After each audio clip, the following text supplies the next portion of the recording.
Using technology has its advantages, but it still revolves around the people using it to the best of their abilities.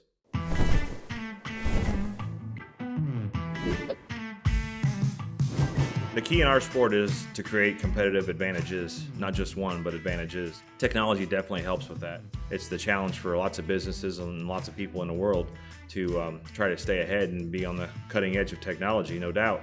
And NASCAR is no different.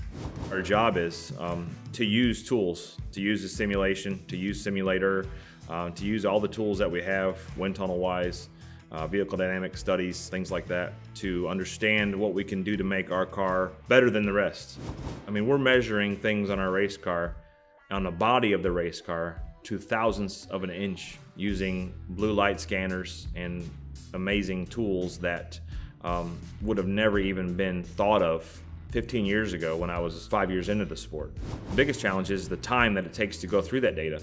And then you got to incorporate the right people. It's all about teamwork.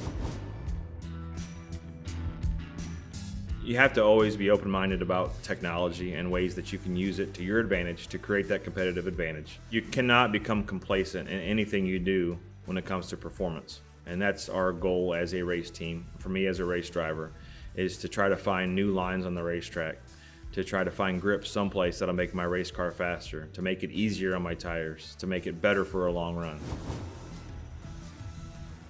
The key, I think, always is to go back and look at your strongest asset, and that's always people.